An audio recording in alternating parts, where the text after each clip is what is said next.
was born in Dakar, Senegal. For those of you who know, very beautiful country in West Africa. And then that's where my father went to school. And then when I was 6 years old, I moved to Cameroon, in a small town somewhere close to Nigeria. I have like the best childhood memories there, the food, the music. And then when I was 9, I moved to Switzerland with my sister. I stayed in a small village in the Alps. I didn't learn how to ski, but I can make some really good raclette. And then after 2 years in Switzerland, I finally went back to Rwanda. I remember the first moments were really emotional. I could speak only 2 words of Kinyarwanda, Amata, Nam, Azi, I think. And I had all these cousins that I didn't know, and all these uncles and aunts. It took me a while to speak Kinyarwanda. Went to high school, reconnected with the country. And then when I was 20 years old, I moved to Germany. And as you know, just Germany, like the countries we are in, you have to learn the language. You have to get along with the people. I ended up staying 10 years in Germany, 5 years as a student, and then 5 years working as an engineer. I was in the auto industry, working for Daimler, in the medical industry as well for the Bosch Group. And then 4 years ago, I decided to come back home. First of all, as an entrepreneur, and then I was working for a tech company, and now I am the head of a startup incubator. So the reason why I'm saying this, as you can see, my identity is a bit West African, it's a bit Rwandan, it's a bit Swiss, it's a bit German. It's a combination of all of that, and I'm sure that you guys can relate to this. So let's talk about identity. I just want to say very quickly 2 things. I think connecting to your country can happen in 2 ways. There is a very emotional connection. That's the one that speaks to your soul, to your spirit. These are the values that were mentioned, the decency, the respect, the audacity, the faith in the future.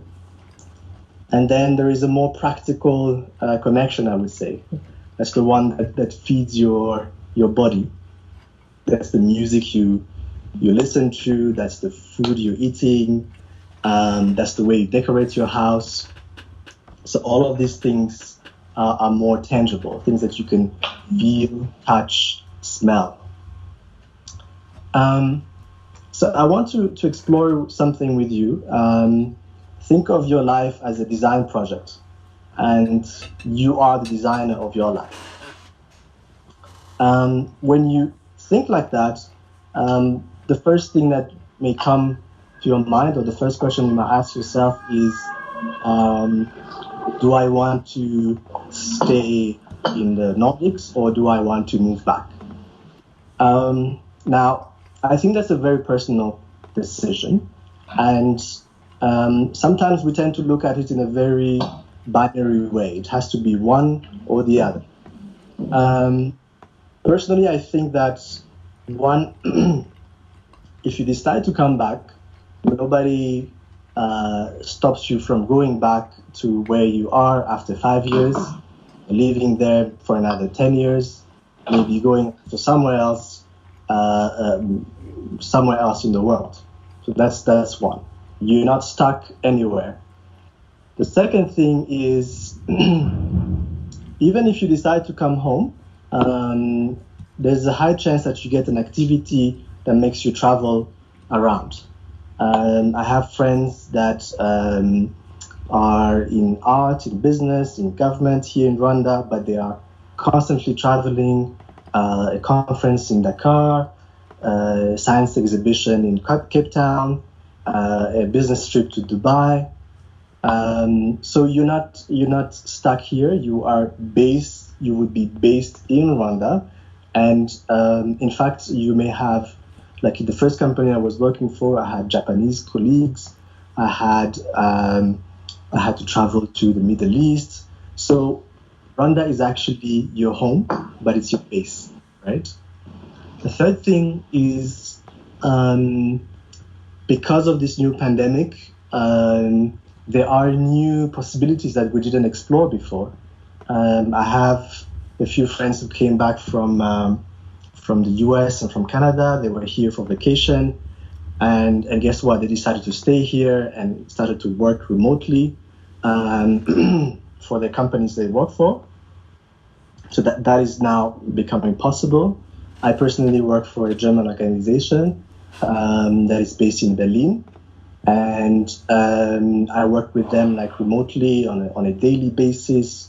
In fact, the funny thing is that I've made more contacts in Germany in the last 2 years than in the 10 years that I was in Germany. So I'm speaking now to members of parliament. I'm speaking to people in the business community. So my point is that coming home doesn't mean that you are disconnected from where you are. In fact, it's just something that is more complementary to your life today. Now, still talking about designing your life, you might ask yourself, how do I make these different identities work for me? Because as much as you want to get to know your Rwandan parts, you're not going to erase who you are and where you came from, right? So one thing that maybe you're not aware of is that Rwanda is becoming also more cosmopolitan. I have friends that are African students who came here to Kigali.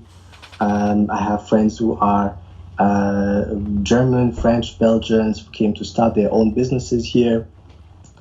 And in the beginning, I felt a bit uncomfortable, not comfortable hanging out with them because I was like, after all, I came to rediscover my roots and my country. But then with time, I realized that it doesn't have to be A or B, right? It doesn't have to be black and white. You can be, you can be actually A and B, and sometimes C and D, right? You may enjoy makossa from Cameroon, like I do, and traditional Rwandan dance, right? You can enjoy ichivuguto, and at the same time you enjoy Italian wine. So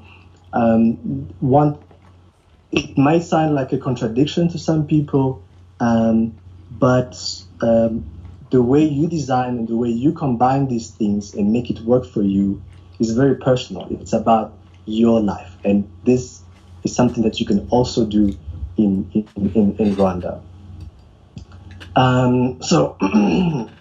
Sorry.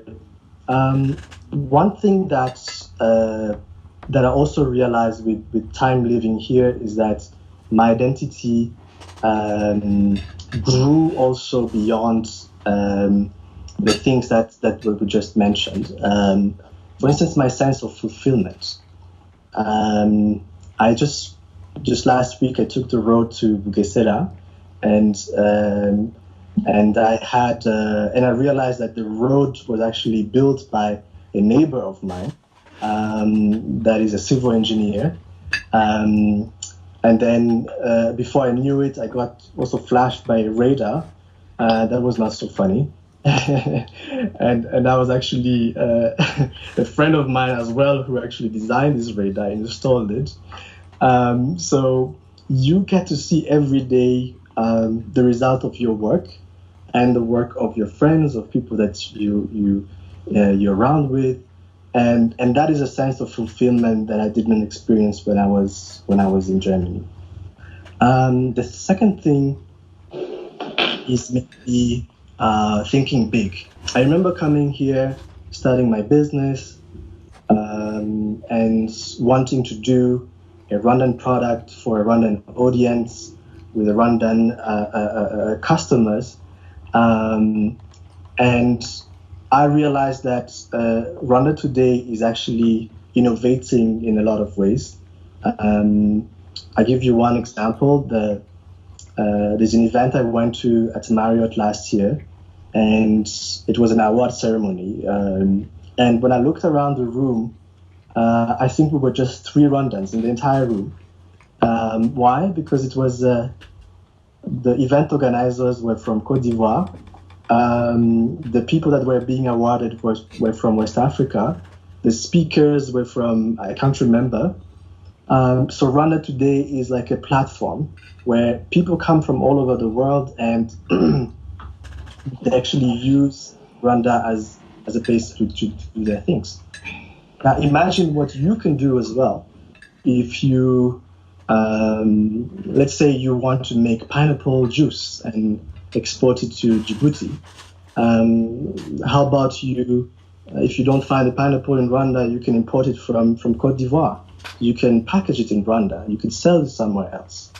If you're in music, I have a friend who organizes private events. She brings Nigerian wealthy people for a weekend in Lekki. She brings like a singer from Kenya to entertain them. The possibilities are just endless. And the fact that we have the infrastructure for that, we have hotels for that, we have an airline for that, there's so much that we can do. So I won't be long, but I want to say one thing that is really important. As much as transitioning is an exciting experience, you have also moments of doubts, of misunderstandings, because you're trying to control everything, and you forget that the only thing that you can really control is yourself, right? I had the experience, whether you're working with your colleagues and you're speaking to them, or you are entering a building, asking for a service, at the end of the day, you are speaking to people, human beings like you. So if you are self-aware and you are emotionally intelligent, you can get anything done. If somebody calls you Muzungu, for instance, you will not feel offended, but instead you will understand that it's just a mechanism of protection sometimes, or it's a way to engage the conversation. You will not feel rejected, but instead you will turn the conversation, maybe bring out a joke, and just completely change the dynamic. I also experiences moments where you're at work, maybe somebody wants to tell you to use a different management style that you're not used to, and then your first reaction is to say, no, that's not possible. But instead, when you grow up and you realize that what you can say is instead, okay, I'm ready to try your way, but if it doesn't work, let's try it my way. So that's emotional intelligence. That's you finding ways to go around things, not losing yourself, but also being open to learn new things. So that is very, very important.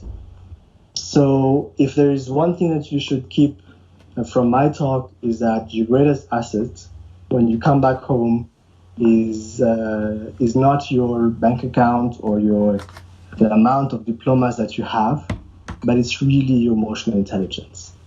And I believe that the more you learn about it, if you've not started yet, the more you'll be able to enjoy your identity and discover your true self. So with that, I will just close here, and I will encourage you to follow some of the people on Twitter. The organization I work for, we realized that there are a lot of diaspora people in the Chinese Kigali right now. So organizing also a few trainings that are very practical about finance, if you want to come back home, land, all these things. Of course, we cannot touch on all these things today. We're talking more about identity. But if you have more questions, feel free to reach to us, and we'll be announcing some of the trainings that we have online. And again, thank you, Ambassador. Thank you, Ministers. Thank you, Deborah. I'll be glad to have questions with you a bit later.